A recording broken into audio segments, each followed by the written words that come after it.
Je sais pas si vous avez suivi, Non, mais je sens que tu vas nous le dire. mais il y a Justin Bieber qui a fait un live hier dans lequel il a validé toutes les théories du complot. Ok, bon, on va faire ça vite. La vidéo qu'il montre provient d'un compte TikTok, Téphanis. Malheureusement, elle a été supprimée, mais je l'ai retrouvée sur Facebook datant du 31 mars 2025, il y a presque un an. En fait, cet extrait provient du live Instagram de Justin Bieber du 29 mars 2025, où il faisait écouter en avant-première des musiques inédites et des démos encore inachevées.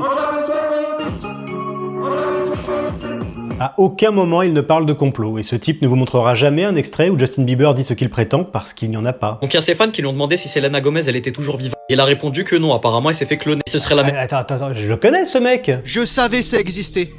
Oh bordel, mais ils se connaissent tous ou quoi? Justin Bieber, c'est le roi des messages subliminaux et il nous laisse toujours des indices dans ses publications, dans ses clips vidéo. Bon, les gars, si Justin Bieber a vraiment dit ça, montrez-moi un extrait. Et par pitié, pas un extrait d'un vieux live d'il y a un an. Non mais sans déconner, sur les dizaines de milliers de gens qui regardent ces lives, il y en a pas un seul qui a record ce moment? Ce serait la même chose avec Kanye West ou Ariana Grande. Qui fait Qu'est-ce que t'essaies de prouver là avec tes crayons de couleur? Non mais sans déconner, pour vous, ça c'est une preuve? Ok, bah moi je dis que le mec à deux casques, c'est en fait le clone du boug qui savait ça existait. Je t'ai coupé, pardon, tu peux reprendre. Ce qui fait vraiment peur, c'est qu'il a fait un clip il y a 10 ans dans lequel il a dénoncé tout ce qui va se passer. Par exemple l'affaire Epstein avec des enfants qui se sont fait kidnapper. De 1, le clip qu'il montre c'est celui de Where Are You Now de Skrillex et Diplo qui date de 2015. Il met en scène 24 000 dessins sur des images fixes de Justin Bieber faits par des fans et des artistes qui ont ensuite été animés pour créer le visuel. Ni dans la musique, ni dans les images, il n'est question de kidnapping d'enfants. De 2, Jeffrey Epstein n'a pas été accusé de kidnapping d'enfants, mais de bien pire que ça. De 3, même si tout ça était vrai, dans l'épisode 43 de Joséphine Ange Gardien, on parle d'un trafic d'enfants. Peut-on donc dire que Mimi Mati a prédit l'affaire Epstein? Ou encore le fait que la viande humaine ça existerait, qui nous la ferait même manger. Vous allez me demander comment? À travers le plus grand fast-food au monde que vous connaissez aujourd'hui. Pas moi qui le dis, hein, c'est lui qui l'a écrit. Non, c'est pas lui qui l'a écrit. Comme je l'ai dit, ce sont des fans et des artistes qui ont été invités à une session artistique ouverte dans une galerie de Los Angeles. On a même des photos de l'événement. Et quand bien même, en vrai, là c'est pas écrit qu'on mange de la viande humaine à McDonald's, hein, ça c'est lui qui l'invente, mais que McDonald's tue nos enfants. Alors, explication au pif, mais beaucoup plus rationnelle que la tienne, c'est sans doute un artiste militant qui a voulu dénoncer un fast-food bien connu pour ses stratégies marketing qui ciblent des enfants. Apparemment ce serait un clip où ce seraient des enfants qui auraient fait tous ces dessins, mais je vois pas pourquoi est-ce qu'un enfant aurait écrit ça l'équipe. Parce que c'est pas des enfants qui ont fait ces dessins, ou alors des enfants très poilus. Non, plus sérieusement, ce genre d'événement est en général interdit aux mineurs. Mais dans le clip, il dénonce énormément d'autres secrets cachés, comme le fait qu'ils vont bientôt nous faire croire à une invasion d'extraterrestres. Donc, on a des artistes qui dessinent des extraterrestres, et toi, tu en déduis qu'on va nous faire croire à une invasion extraterrestre. Tu devais faire partie des bons à l'école, toi, hein? Bon les frères, vous êtes beaucoup à avoir kiffé la technique de triche pour le bac de mathématiques. Vous êtes nombreux à m'avoir demandé d'autres techniques de triche pour d'autres matières. Ah ouais, c'est lui, c'est le même. Il y a 3 ans, il faisait des tutos pour tricher au bac. Moi, tout ce que je vois, c'est qu'en attendant, les seuls qui veulent nous faire croire à une invasion extraterrestre, bah, c'est les gens comme ton pote, là. Tu as vu les dernières images d'un ovni qui circule en ce moment sur les réseaux sociaux? Bah oui, après Justin Bieber, c'est Jim Carrey, évidemment. Bon bah ça y est, on a perdu Jim Carrey. Personne n'a compris que la personne qui a reçu le prix lors de la 51e cérémonie des Césars en France était en réalité un sosie de Jim Carrey. Mais pourquoi Internet pense que ce n'était pas Jim Carrey au César? Bah désolé, je crois pas que ça soit un clone. Là, faut qu'on parle de Jim Carrey. Ouais. Foutez la paix à Jim Carrey. Il y a comme quelque chose qui me turlupine. Regarde ses yeux. Vous avez remarqué que ce n'était pas le vrai Jim Carrey. Ça s'appelle l'âge, ça s'appelle le fait de prendre un peu de poids, ça s'appelle le botox aussi probablement. Là vous pouvez pas trouver l'excuse de la chirurgie esthétique. Franchement là les amis c'est terrible, franchement. Bon. On reprend. Le 26 février dernier a eu lieu la 51e cérémonie des Césars à laquelle est venu Jim Carrey pour recevoir un César d'honneur pour l'ensemble de sa carrière. Largement mérité, hein, et puis bon... Internet s'en est mêlé. Tout a commencé dès le lendemain quand l'influenceuse américaine Melanie King a sorti cette vidéo ainsi que ce tweet. Qui est-ce? Parce que ce n'est certainement pas Jim Carrey. Leurs yeux ne sont même pas de la même couleur et ils s'en fichent complètement. C'est comme ça qu'on sait que c'est fini. La dernière fois que Jim Carrey a fait une apparition publique, c'était 3 mois auparavant, en novembre 2025, lors du Rock and Roll Hall of Fame Induction Ceremony de Los Angeles. Il était légèrement moins botoxé, mais on le reconnaît bien, et la couleur des yeux était la même. Ici en novembre 2025 et ici en février 2026. Mais aussi stupide et infondée que soit cette information, le fait est qu'elle a fait l'effet d'une explosion sur internet à travers le monde entier. So the conversation right now is about Jim Carrey. Clonopia do Jim Carrey. A internet já estava criando várias teorias por causa da aparência diferente desse Jim Carrey. Vous m'avez tagué par milliers, et 3 jours plus tard, le 2 mars, un autre influenceur appelé Alexis Stone, connu pour ses maquillages et imitations de célébrités, poste ceci sur Instagram, insinuant sans aucune subtilité qu'en fait c'était lui et non Jim Carrey qui s'était rendu à la cérémonie des Césars. Et c'est là que ça devient marrant parce que déjà gens l'ont cru. Confirmed to not be the real Jim Carrey. Jim Carrey n'était pas présent à la cérémonie des Césars et un maquilleur professionnel s'est fait passer pour lui, je t'explique tout. Même Megan Fox, la Megan Fox, Megan, Yonsei, Regan, Michaela, Jennifer fucking Fox. Non mais rendez-vous compte que c'est allé tellement loin que le même jour, le délégué général des Césars, Grégory Collier, a carrément dû envoyer un communiqué à Variety pour assurer que la venue de Jim Carrey était prévue depuis l'été dernier, qu'il a travaillé son discours en français pendant des mois et que c'est lui quoi. Mais c'est pas tout. L'attaché de presse historique de Jim Carrey, Marlee Leslie, a également dû confirmer à TMZ que oui, je cite, Jim Carrey a bien assisté au César, CQFD. Mais tout ça, ça suffit pas. Et non, parce que Melanie King, l'influenceuse avec qui tout avait commencé, a encore frappé, a encore tweeté, toujours le 2 mars. Pourtant, nous savons tous que ce n'était pas lui. We know. Nous savons. Elle aurait pu dire we believe, nous croyons. Mais non. Elle sait. Comme cette femme qui affirme que faire de la chirurgie n'est pas le style de Jim Carrey, comme si c'était son pote ou qu'il pouvait pas changer d'avis sur la question. Ou cet homme qui nous apprend que Jim Carrey joue quelqu'un d'autre pendant que quelqu'un d'autre joue Jim Carrey. Parce que pourquoi pas. Voilà, attendez, faut qu'on parle. Ok, dis-moi tout. Est-ce que vous aussi, hier, jeudi 12 février, vous vous êtes senti pas bien? Vous étiez en fait malade? Non, j'étais en parfaite santé. Vous avez eu des nausées, vomissements, des vertiges, sensation de malaise ou migraine, maux de tête? Non, rien de tout ça. J'étais en parfaite santé. C'est hallucinant parce que moi, ça m'est arrivé hier comme ça, d'un coup, ça a duré quelques heures et après c'est passé. Et en fait, autour de moi, plein de gens ont vécu la même chose. T'es tombé malade, toi, le jeudi 12 février?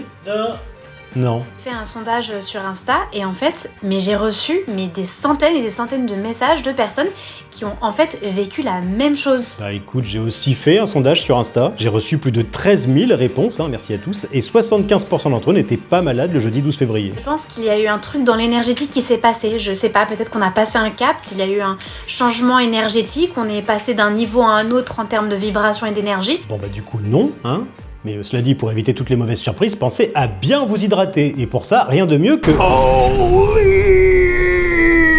Tu prends ton shaker, tu prends ta poudre, tu mets de la flotte et tu te shakes. Thibaut in shape. T'es posé devant un super documentaire et tu commences à avoir une petite soif. Les zèbres, avec leurs rayures noires et blanches, un contraste saisissant sur la savane qui s'assombrit, ne sont pas conscientes du danger qui approche. Elles pèsent paisiblement, leurs sabots tambourinant un rythme doux sur la terre sèche. Plutôt que de prendre un soda hyper sucré, prends plutôt du Holy. C'est fort en goût, sans sucre, ça se décline en Iced Tea, Energy ou même Milkshake. Toi aussi assume ta moustache de lait. J'ai hâte que ma moustache de lait tombe pour avoir une vraie moustache. Profitez de notre offre spéciale pauvre avec le code SUSHI5 pour 5 € de réduction sur votre première commande ou juste sushi pour 10% sur les suivantes. Je pense qu'il y a eu un truc dans l'énergétique qui s'est passé. Je sais pas, peut-être qu'on a passé un cap, il y a eu un changement énergétique, on est passé d'un niveau à un autre en termes de vibration et d'énergie. Ne laissez plus les changements de vibration énergétique vous impacter grâce à Holy. On a tous déjà vu au moins une fois ces pubs en 3D dégueulasses là pour des jeux sur téléphone. Alors aujourd'hui on va regarder tout ça et surtout on va regarder si la pub nous ment, si le jeu est vraiment ce qu'on nous promet. Simon's Cat Match. Êtes-vous fatigué des publicités ennuyeuses et souhaitez-vous simplement jouer à un jeu en paix? Mais carrément. Ok, ça commence sur un gros chat en IA qui fait quelque chose. Ok, je vois pas le rapport entre ce puzzle à la Candy Crush et le gros chat du début. Là, cette fois-ci, c'est plus des croquettes, mais des espèces de billes de toutes les couleurs. Je comprends pas le lore, je comprends pas l'histoire. Il est vraiment nul, par contre, à ce jeu. Vraiment très mauvais.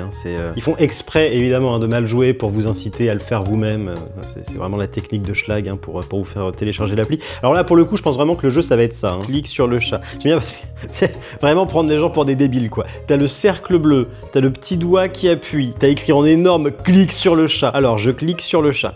Ouais, j'ai gagné un truc. Mais attends, mais ça n'a aucun rapport avec la pub là, c'est une espèce de jeu où il faut trouver Charlie quoi. Ah voilà, on revient sur le puzzle game, c'est vraiment du Candy Crush du pauvre quoi. Pas assez de peinture. Ok, donc en fait il faut faire les puzzles et quand on a fait suffisamment de niveaux, petit à petit on peut peindre l'ensemble du truc là. Normalement je suis pas convaincu du projet, non, on m'a survendu un truc. Et alors surtout, le rapport avec le gros chat obèse là qui faisait les tartes, je suis pas certain de le saisir là. Ouais, donc là, on va jouer sur le misérabilisme. Ok, ouais, bon, c'est pas construire une tente. C'est pas grave, Nadine. Ok, c'est un jeu de gestion. Un jeu de gestion de maison pourrie. Ouais, c'est peut-être pas la priorité, Francky, d'avoir un lit de princesse, là. Nous sommes soucieux de votre vie privée, oui. Oh, merde, c'est pas du tout comme dans la pub. Ah, c'est nul. Oh, ça me gave, là, c'est chiant, j'aime pas. Mais qu'est-ce que c'est naze. Je me sens abruti à jouer à ça, vraiment. Queen, s'il te plaît, arrête, j'ai rien à voir avec elle, d'accord? N'essaie pas de nier. Je t'ai vu badiner avec ces deux femmes. Vraiment, des histoires très profondes. Hein. Pourquoi est-ce que tu ne veux pas m'écouter? Je ne veux pas entendre parler de ça. T'as toujours des excuses. C'est long, c'est très long, c'est très chiant aussi. En fait, c'est pas comme dans la pub, tu vois, je peux pas cliquer sur ce que je veux. Je veux rénover cette espèce de simili piscine dégueu là. Ben, je peux pas. Si je clique, ça fait rien. Je suis obligé d'aller là, voilà, et de continuer ce truc nul là. Oh, mais c'est une... Idle Guy, jeu vie simulateur, grand jeu 2025. Bah écoutez, voilà, on est en 2026, mais il est peut-être pas trop tard pour jouer au GOTY 2025, alors on est parti. Hein. Ok, donc c'est une meuf avec un giga de chad. Ok, ouais, ok. Donc on est encore sur ce bail. Donc le mec, il a jeté sa meuf et son giga de chad aux ordures, mais pour une raison quelconque, il se retrouve dehors sous la flotte, devant une nana. Ils sont amoureux, ça va vite hein, dans ce monde. Là, il y a une vieille avec plein de boutons sur la gueule. Le mec, visiblement, c'est ça qu'il aime. Ok, il prend la vieille, la meuf est choc-barre, on comprend. 2 jours plus tard, il se prélasse, donc de retour dans la rue, il recroise la nana. Oh, c'est naze, vraiment, c'est... En plus avec les designs à la Family Guy, mais vraiment sans aucun effort dans l'animation. Ok, donc là c'est comme dans la pub, je suis surpris, mais pourquoi pas. Voiture de sport, coupé GT, bah go la voiture de sport. Est-ce que tu m'aimes? Elle veut une maison. Vraiment le genre de femme qu'on aime tous. Hein. Ma carte de crédit est vide, je suis furieux. Il a l'air. Hein. Il vient de remonter un poco les morales de Jessica. Ouais, franchement, pourquoi il y a marqué un poco? Jessica, viens à moi, tu n'appartiens pas aux perdants. Oui monsieur. Vraiment, l'image des femmes dans ce jeu, c'est assez sympa. Hein. Et une chose de plus, quoi d'autre? Déshabille-toi, c'est mon costume. Maintenant, c'était pas un costume, mais c'est pas grave.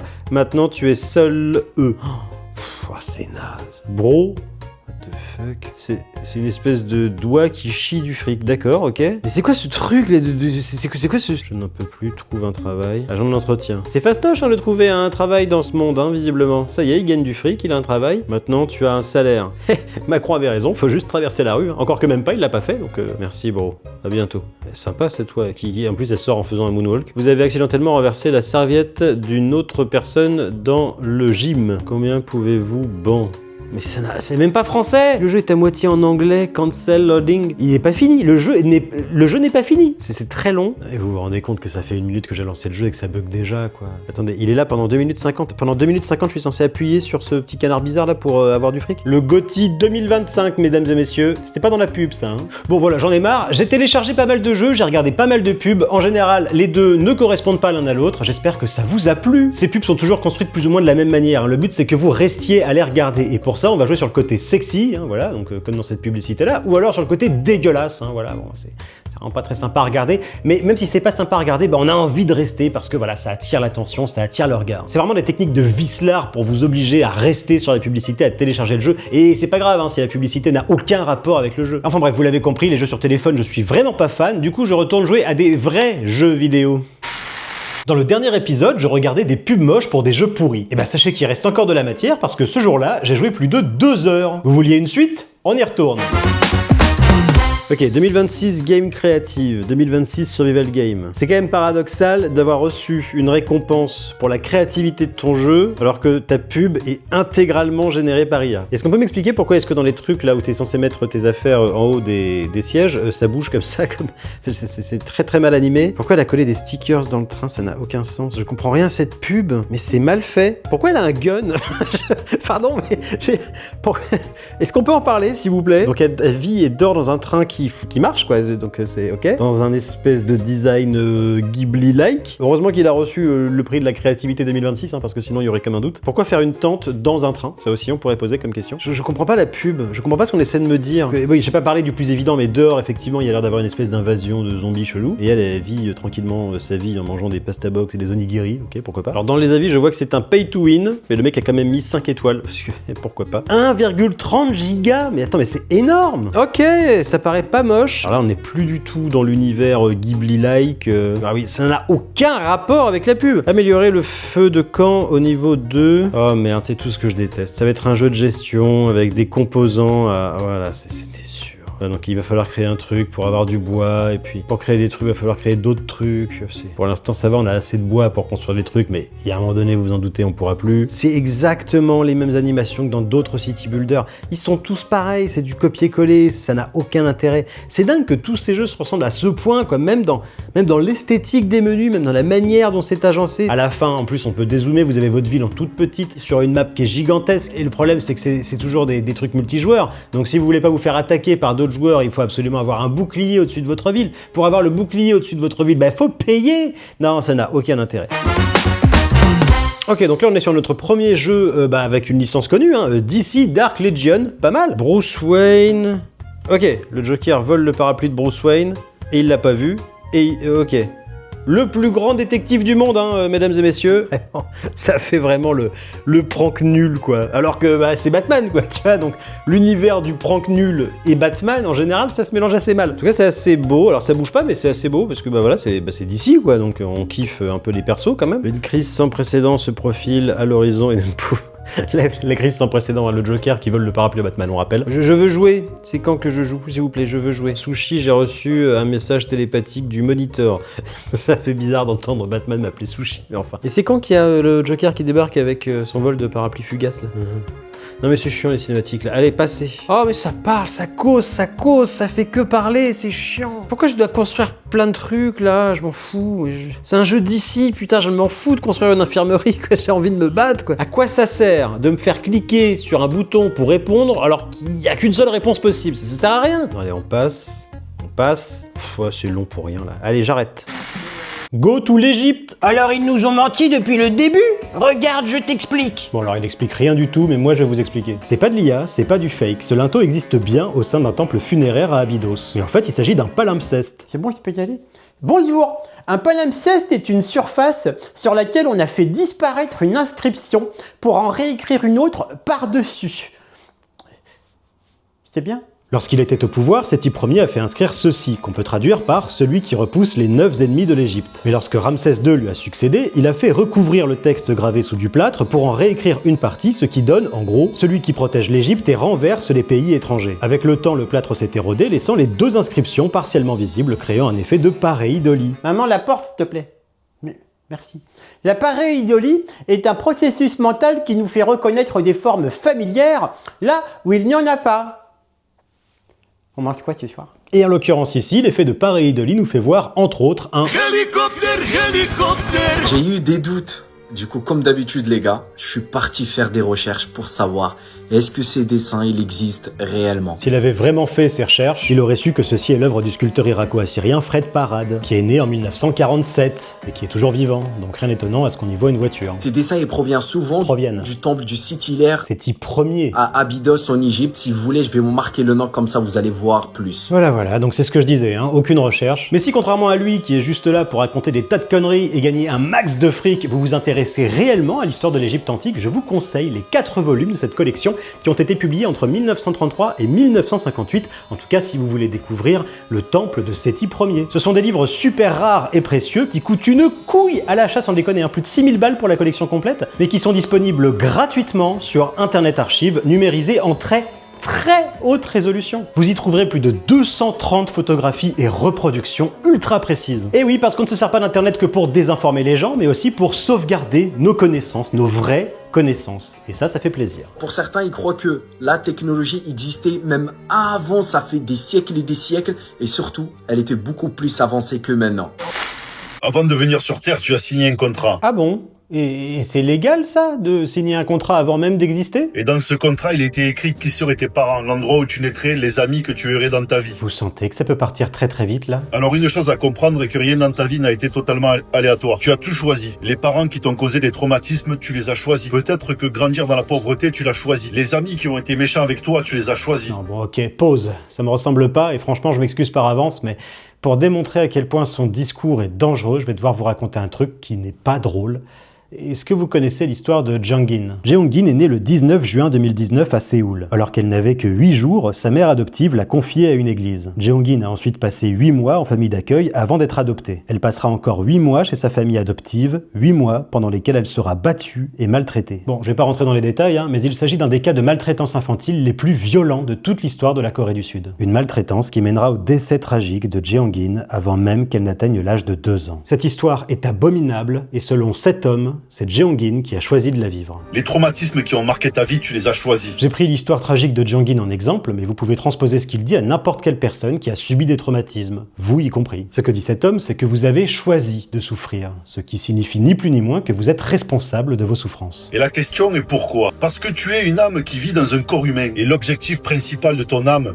est d'évoluer, et la Terre est une école pour les âmes. Ok, imaginons 2 secondes que ce soit vrai. En quoi vivre l'horreur que fut la vie de Jeongin et mourir à l'âge de 16 mois ferait évoluer votre âme d'une quelconque manière? Sérieusement. C'est un endroit où nous venons pour expérimenter le traumatisme, la douleur et la souffrance afin de pouvoir évoluer. Avec ce genre de discours, ce monsieur cherche à donner un sens à ce qu'il n'en a pas. Vouloir comprendre pourquoi quelque chose est arrivé, c'est humain, c'est normal. Mais à partir du moment où vous dites que quelqu'un l'a choisi, là on ne comprend plus, on justifie.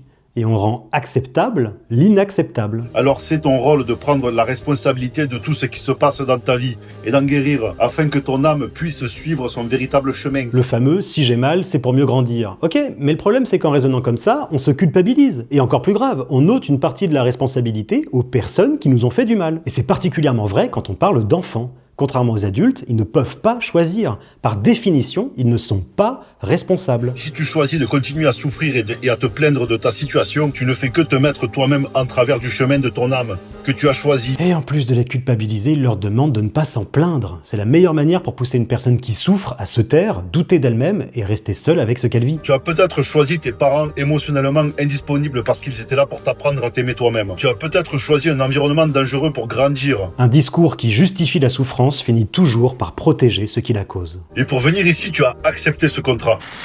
Vous vous souvenez des productions Nickelodeon, Disney ou Ghibli? C'était bien, hein? Et bah maintenant les gosses regardent ça. Pourquoi ce bébé est un banana split? Tu m'as trompé avec un chocolato, espèce de tana, ne me mens pas! C'est coloré, ultra expressif, ça crie de partout avec un langage fleuri. Autant vous dire que votre enfant adore ça. Oh, c'est quoi ce BBL de foot à 1,06 madame?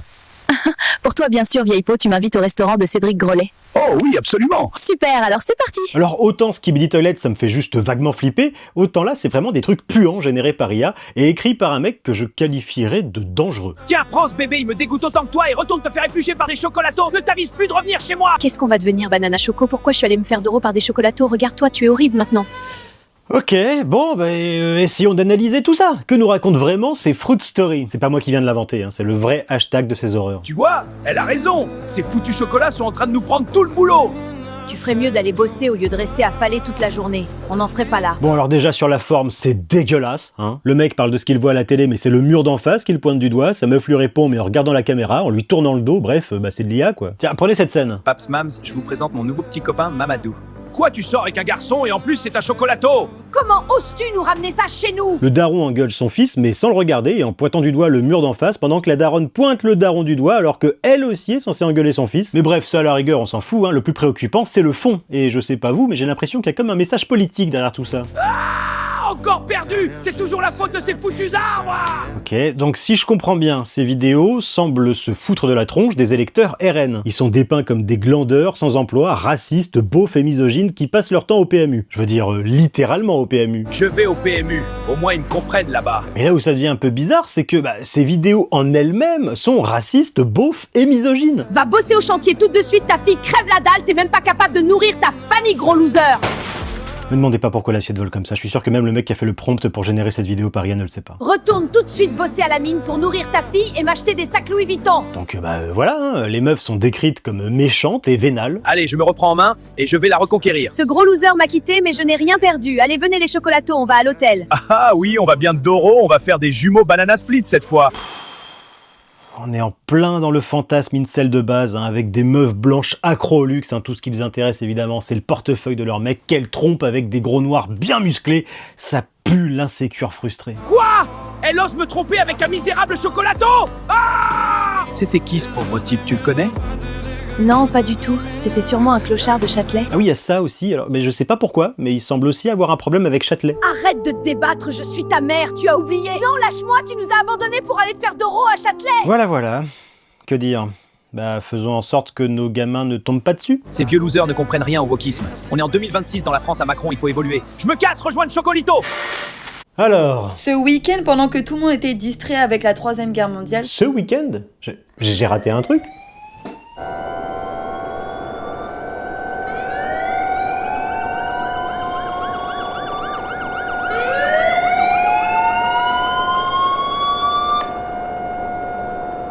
Sachez que la NASA a fait la découverte la plus flippante de toute la Terre. Le plus gros secret de toute la Terre. Rien que ça. La NASA vient de trouver des vestiges de toiles d'araignée géantes sur Mars. Voilà, donc ça, typiquement, c'est des conneries. Hein. Donc maintenant, les faits, en 2006, il y a 20 ans, la NASA a découvert des formes étranges sur Mars en forme de toiles d'araignée. Actuellement, la NASA ne sait pas du tout ce que c'est. Ils ne savent pas où est-ce que c'est. Ils ne comprennent absolument pas ce qui se passe. En 2012, la NASA a envoyé le rover Curiosity sur Mars, et ce petit robot trop kawaiiné là, pour étudier ces structures. Après des années de trajet, en 2026, le rover a enfin pu les observer de plus près. Il s'agissait en fait de formations rocheuses naturelles qui suggèrent que de l'eau souterraine a longtemps circulé sur Mars, qui avait donc potentiellement des conditions favorables à la vie. C'est une découverte réellement passionnante. Elle aurait pu en parler, mais le problème c'est qu'elle ne sait pas du tout ce que c'est. Elle ne sait pas. Où est-ce que c'est? En fait, elle ne comprend absolument pas ce qui se passe. Et pourtant, elle a fait une vidéo, donc elle doit bien avoir des sources. Eh bah oui, regardez au début, elle montre ce morceau de vidéo dont elle a bien pris le soin de renier le nom du type pour ne pas qu'on le retrouve. Beaucoup d'efforts pour pas grand chose parce que je l'ai retrouvé. This weekend, while you were tripping balls worrying about World War III,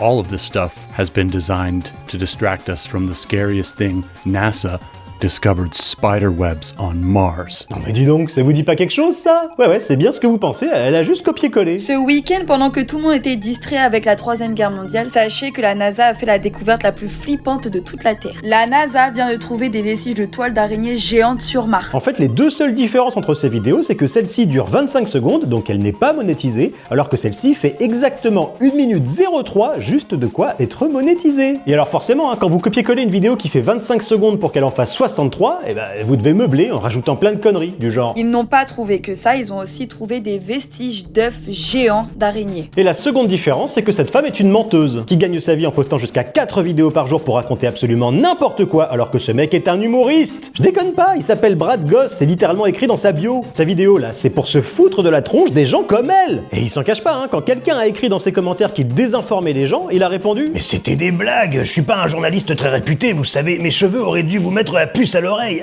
#sarcasme. Cette femme a utilisé la vidéo d'un mec qui se fout de la tronche des gens comme elle pour gagner de l'argent en mentant ouvertement. Le serpent qui se mord la queue. Je propose que tout le monde revienne sur Terre et qu'on arrête les recherches dans l'espace. Voilà, c'est dit. Oh, mais c'est quoi ça encore? Est-ce que vous avez des souvenirs de avant que vous naissiez ou quand vous êtes né? Non, et ça n'a aucun sens. On n'existe pas avant notre naissance, donc on peut pas se souvenir de quoi que ce soit, et y a rien de surprenant à ça. J'ai encore mieux. Bon bah les couilles. Non, mais je suis pas d'humeur là. Est-ce que vous avez la preuve que vous êtes bien le fils ou la fille de vos parents? C'est des preuves que tu veux. Tiens, ça c'est mon test de paternité. Et ça, c'est mon test de maternité. Parce que vous pouviez pas être témoin de ça. Tu sais ce que c'est ça? Ça, c'est moi dans le ventre de ma mère. C'est littéralement avant que j'existe. Et ça, c'est moi juste après ma naissance. Regardez, j'étais déjà aigri et clairement pas prêt à affronter autant de conneries sur Internet. Par contre, vous avez été témoin de la naissance de votre petit frère, votre petite sœur, de petits cousins, etc. Ouais. Bon, ça va, tu peux arrêter ça, s'il te plaît? Parce que c'est très énervant, hein. Vraiment, je t'assure. Hein. Et contrairement à ce que tu crois, ça te donne vraiment pas l'air plus malin. Donc, vous êtes le seul où personne n'avait de preuves. Tu vois ça? Ça, c'est le regard d'un bébé en colère qui a envie d'en découdre. Quand vous allez demander à des personnes de votre famille, ouais, comment c'était quand je suis né? C'était comment? Racontez-moi, j'ai besoin que vous m'en... C'est fini, oui! La majorité ne se souviennent pas.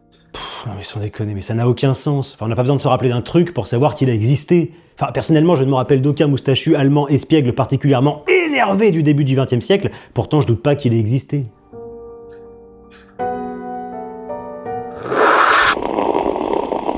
Y a pas beaucoup de détails. Ah, t'étais petit, t'étais sans blague, j'étais un bébé.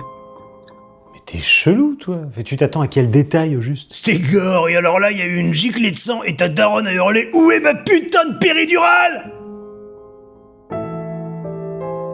C'est dans la soupe. C'est bon.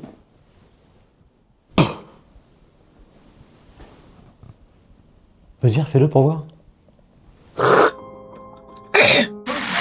Bon, ça vous dit on retourne en Égypte? Avez-vous remarqué à quel point les chats réagissent étrangement à la musique égyptienne? Vous avez été extrêmement nombreux à me taguer sur les centaines de vidéos qui parlent de ce truc. Beaucoup de propriétaires disent que pour les chats, ces sons ne sont pas du tout étrangers, comme s'ils les avaient entendus il y a très très longtemps, dans un passé lointain. Donc si je comprends bien, si je fais écouter ça à un chat, sa mémoire génétique va lui rappeler l'Égypte ancienne. C'est marrant, maintenant que je dis ça à haute voix, ça paraît plus débile que ça ne l'est. Donc là en fait, pour que vous compreniez, les chats en Égypte, en fait c'était pas juste des chats, ils étaient considérés comme des divinités. Vraiment, à leur époque, tuer un chat, c'était peine de mort, hein. Ils étaient vraiment des animaux sacrés. Ouais, je suis pas sûr de voir le rapport. Au fait, ça me paraît complètement con comme idée, mais pourquoi pas? Il y a des centaines de gens qui y croient à travers le monde entier. Have you noticed how strangely cats react to Egyptian music? Вы уже это сделали? Замечали, как странно кошки реагируют на древнюю египетскую музыку? Habt ihr bemerkt, wie seltsam Katzen auf ägyptische Musik reagieren? Ouais, non, premier degré, il y a des gens qui croient en ça. What is especially curious is that owners claim no other music causes this kind of reaction in their pets. Not classical music, not modern hits. Ok, donc seule la musique égyptienne a cet effet sur les chats. Pas la musique classique, pas la musique moderne, non, juste la musique égyptienne. Eh ben très bien, voyons voir ça. C'est quoi cette fameuse musique là que tout le monde fait écouter à ses chats? Des millions de chats réagissent étrangement à cette musique. C'est une musique composée par James Horner en 2004 pour le film 3. La musique s'appelle Hector's Death, la mort d'Hector. Spoiler. D'ailleurs, je me permets une petite digression, mais à la base, c'est Gabriel Yared qui devait composer la bande originale du film. Il a eu le luxe d'avoir pas mal de temps pour bosser dessus, ce qui est assez rare dans l'industrie. Il a passé plus d'1 an à faire des recherches sur les musiques des Spartiates, des Grecs, des Troyens. En février 2004, ses partitions sont enregistrées, et tout le monde, le réalisateur comme les producteurs, sont conquis par son travail. Ensuite, le film est proposé en projection test à Sacramento, Californie, mais le public présent considère la musique trop envahissante, trop présente, et un peu vieillotte, pas assez moderne. Le producteur prend peur et renvoie purement et simplement le compositeur en jetant son travail à la poubelle. Un travail qui lui a pris plus d'1 an de sa vie, on rappelle, mais tout ça, le producteur n'en veut plus. Yared est remplacé par James Horner, donc qui n'a que 4 semaines pour composer plus de 2 heures de musique, et franchement, au vu des conditions de travail, il s'en est bien sorti. Aujourd'hui, même si la bande originale de Gabriel Yared n'a jamais été officiellement publiée, elle a largement fuité sur internet et a acquis le statut d'œuvre culte auprès des fans. Et pendant ce temps, celle de James Horner sert à répandre des théories débiles sur les chats. Comme quoi, des fois, il vaudrait mieux ne pas croire n'importe quoi venant de n'importe qui. Bon, c'était très long et hors sujet, désolé, mais ça m'avait passionné pendant mes recherches. Mais bref, cette musique n'est donc pas égyptienne, elle est américaine, et elle n'est certainement pas antique puisqu'elle a été composée en 2004. Donc c'est forcément bidon, mais par acquis de conscience, on va aller vérifier tout ça. J'ai 2 chats, alors j'ai commencé par Masco. Bon, il a pas l'air de se sentir vénéré.